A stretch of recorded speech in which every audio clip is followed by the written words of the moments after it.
ரத்த சர்க்கரை அளவு கட்டுப்பாட்டில் இருக்க நம்ம முன்னோர்கள் சாப்பிட்டது என்னென்னு தெரியுமா? இந்த இதை தெரிஞ்சுக்க இந்த வீடியோவை ஸ்கிப் பண்ணாமல் பாருங்கள்.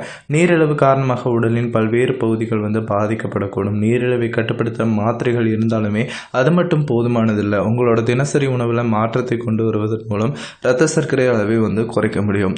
சர்க்கரை நோய், நீரிழிவு உலகம் முழுவதுமே பேரழிவு பாதிப்பை உண்டாக்கும் ஒரு நோயாக நீரிழிவு நோய் இருந்து வருது.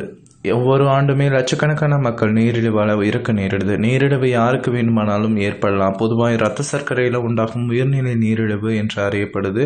உடல் போதுமான அளவு இன்சுலினை உற்பத்தி செய்யாமல் இருக்கும்போது அல்லது உற்பத்தியான இன்சுலினுக்கு உடல் சரியான முறையில் எதிர்வினை புரியாத போது இரத்த சர்க்கரை அளவு உயருது. இந்த சூழ்நிலையில் நீரிழிவு நோயாளிகள் அவர்கள் எடுத்துக்கொள்ளும் உணவில் மிகவும் கவனமாக இருக்கணும். உயர் நார்ச்சத்து உள்ள உணவுகள் இரத்த சர்க்கரையை குறைக்க உதவுவதால் நீரிழிவு நோயாளிகள் இந்த உணவை அதிகம் கொள்ளலாம். நீரிழிவு நோயாளிகள் இரத்த சர்க்கரை அளவை விரைவாக குறைக்கும் சில உணவு பற்றிய குறிப்புகளை நம்ம இப்போ பார்க்கலாம். முள்ளங்கியில் நார்ச்சத்து மிகவும் அதிகம். மேலும் இது இரத்த சர்க்கரை கட்டுப்படுத்த உதவுது. நீங்கள் நீரிழிவு நோயாளி அப்படின்னா முள்ளங்கி கொண்ட சாலட், புரோட்டா, அப்புறம் சாம்பார் போன்றவற்றை நீங்கள் சாப்பிடலாம். முள்ளங்கியில் எலுமிச்சை சாறு, சிறிதளவு உப்பு மற்றும் சில காய்கறிகள் ஆகியவற்றை சேர்த்து சாலட் போல சாப்பிட்றதுனால அதனுடைய நன்மைகள் உங்களுக்கு அப்படியே கிடைக்குது. பாகற்காய் கசப்பு சுவையை கொண்டிருந்தாலும் உடலுக்கு பல நன்மைகளை தருது. கசப்பாக இருக்கும் மருந்து விரைவில் உடலை குணப்படுத்துவது போல பாகற்காயும் உடலுக்கு நன்மை அளிக்குது.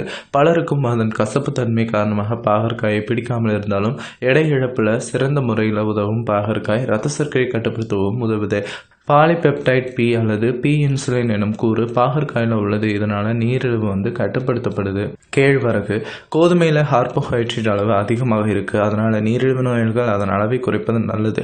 கோதுமைக்கு மாற்றாக நீரிழிவு நோயாளிகள் கேழ்வரகை பயன்படுத்தலாம். இது உங்களோட ஆரோக்கியத்திற்கு நல்லது.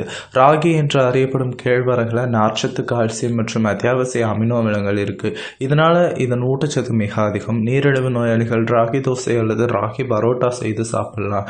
நெல்லிக்கோதுமை விரத காலத்து உணவாக அறியப்படுவது தான் இந்த நெல்லிக்கோதுமை. இரத்த சர்க்கரை அளவை கட்டுப்படுத்தும் ஊட்டச்சத்துக்களை கொண்ட ஒரு ஆரோக்கிய உணவாக இது கருதப்படுது. குறைந்த கிளைசெமிக் குறியீடு கொண்ட இந்த உணவு நீரிழிவு நோயாளிகளுக்கு மிகுந்த நன்மையை அளிக்குது.